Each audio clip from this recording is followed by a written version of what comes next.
दोस्तों पिछले 2 सालों में ये पहली बार हो रहा है। क्या हो रहा है दोस्तों, आसिम रियाज आ रहा है बिग बॉस में। बिग बॉस 13 के बाद बिग बॉस 14 में एक बार भी देखा नहीं गया आसिम रियाज को, और आसिम रियाज के बाद चर्चे में भी नहीं आया है बिग बॉस में। और अभी बिग बॉस 14 में जहां पर ग्रैंड प्रीमियर होने वाला है वहां पर डायरेक्ट एंट्री मिला है आसिम रियाज को। दोस्तों इतना दिन बाद क्यों आसिम रियाज को बुलाया नहीं जा रहा था, बिग बॉस 14 में आसिम रियाज क्यों नहीं दिखे, सब कुछ बताऊंगा दोस्तों। इसके लिए आपको जुड़े रहना होगा रहस्य लाइव में, ताकि मैं आज आपको सब कुछ बता सकूं।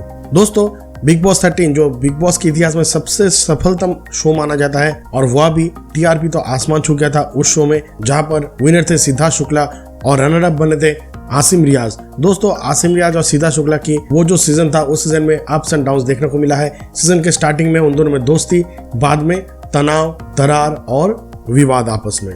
दोस्तों इन सब के बाद सिद्धार्थ शुक्ला जाकर विनर बने उस सीजन में, लेकिन आसिम रियाज को भी बहुत सपोर्ट मिला था।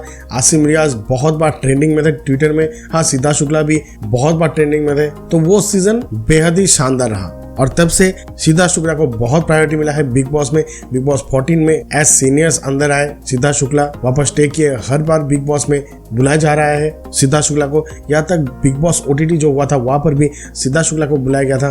दोस्तों आसिम रियाज को कभी बुलाया नहीं गया है। दोस्तों हालांकि सिद्धार्थ शुक्ला नहीं रहे, लेकिन इससे पहले बहुत बार ये स्पेकुलेशन आया है कि सिद्धार्थ शुक्ला के लिए ही आसिम रियाज को नहीं बुलाया गया था बिग बॉस में। जी हाँ दोस्तों, क्योंकि सिद्धार्थ शुक्ला और आसिम रियाज की बनी बनाया उतना नहीं था।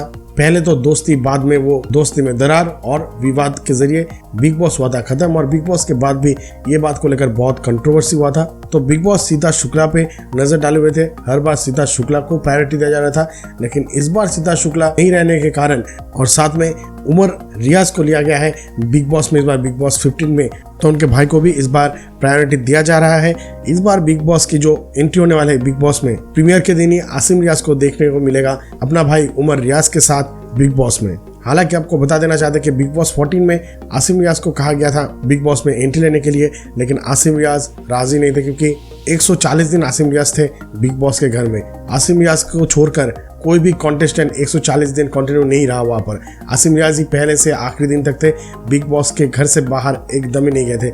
उधर पे हर एक कॉन्टेस्टेंट को मौका मिला था बाहर जाने का, या फिर किसी भी कारणवश उन लोगों को जाना हुआ था। दोस्तों इस बार भी 5 महीने का बिग बॉस होने वाला है, और पिछले साल भी 5 महीने का बिग बॉस हुआ था। तो उस बार आसिम रियाज नहीं चाह रहे थे कि एक बिग बॉस करके इतना महीना वहां पर रह के वापस से उस घर में जाया जाए, तो उसने ये प्रस्ताव स्वीकार नहीं किया। और उमर रियाज को भी बिग बॉस 14 में बुलाया गया था, लेकिन उमर रियाज का कहना था कि वे बिग बॉस के लिए तभी रेडी नहीं थे। और साथ में इस बार बिग बॉस OTT में भी उमर रियाज को बुलाया गया था, लेकिन OTT पर भी वे नहीं जाना चाहते थे। वे चाहते थे सलमान खान का जो शो है बिग बॉस 15 यहाँ पर ही आने के लिए। तो उमर रियाज ऐसे आ रहे हैं बिग बॉस में।